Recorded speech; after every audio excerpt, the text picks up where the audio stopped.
اور ایک واقعہ بڑا ہی بہترین واقعہ کتابوں کے اندر ایک لکھا ہے کہ حضور نبی اکرم حضرت علی المرتضیٰ رضی اللہ تعالیٰ عنہ فرماتے ہیں کہ حضور نبی اکرم صلی اللہ علیہ وسلم اور میں مسجد نبوی شریف کے اندر تشریف فرما تھے کہ میں نے دیکھا نبی اکرم صلی اللہ علیہ وسلم نے ارشاد فرمایا کہ علی ابھی دو شخص آئیں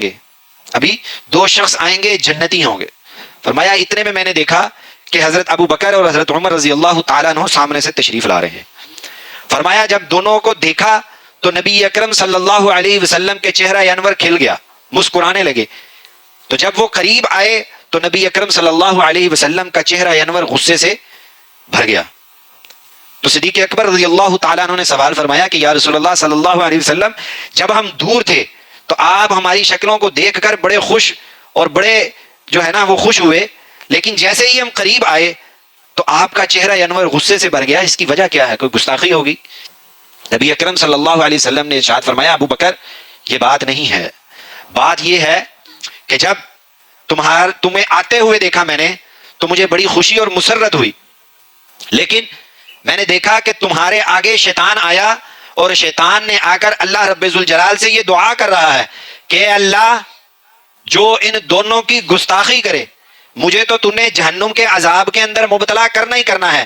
جس جہنم کے اندر ان لوگوں کو نے جلانا ہے جن کے اندر ان دونوں کے گستاخوں کو جلانا ہے, اے اللہ میری دعا ہے کہ اس جہنم کے اندر مجھے نہ جلانا, کیونکہ میں ان دونوں کا کم از کم گستاخ نہیں ہوں.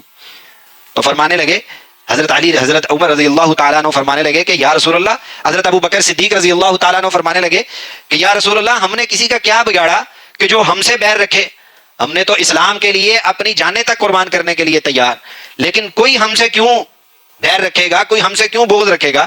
تو نبی اکرم صلی اللہ علیہ وسلم نے ارشاد فرمایا ابو بکر آخری زمانے کے اندر ایک گروہ ایسا ہوگا کہ جو تمہارے اوپر تبرہ بازی کرے گا, جو تمہاری گستاخی کرے گا. تو نبی اکرم صلی اللہ علیہ وسلم سے سوال کیا گیا کہ یا رسول اللہ پھر ان کا انجام کیا ہوگا؟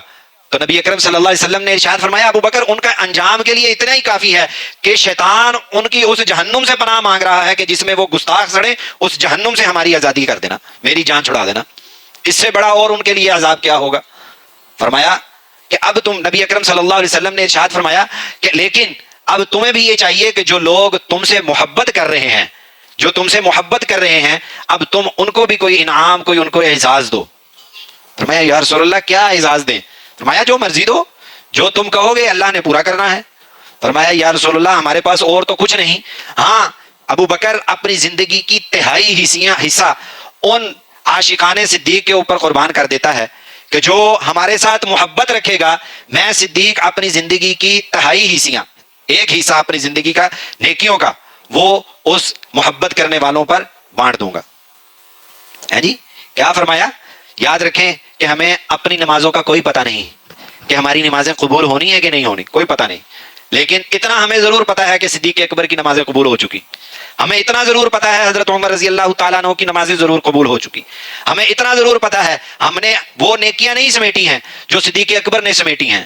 ہاں حضرت عمر جیسی شخصیت کہہ رہی ہے اے ابو بکر ساری زندگی کی نیکیاں لے لے, ایک نیکی دے دے, اس ایک نیکی کا بھی تیسرا حصہ ہمیں ملنا ہے. یہ یاد رکھیں اگر ہمارے دلوں کے اندر ابو بکر رضی اللہ تعالیٰ عنہ کی محبت موجود ہوگی, اس ایک نیکی کا تیسرا حصہ ہمیں ملنا ہے اس حدیث مبارکہ کے تحت. فرمایا کہ عمر تو بتا اب تو کیا دیتا ہے؟ فرمایا صدیق نے اگر اپنی زندگی کا ایک تہائی حصہ دیا نیکیوں کا تو عمر بھی اپنی زندگی کی ایک تہائی حصہ اس محبت کرنے والوں کو دے گا جو ہم سے محبت کرتا ہے.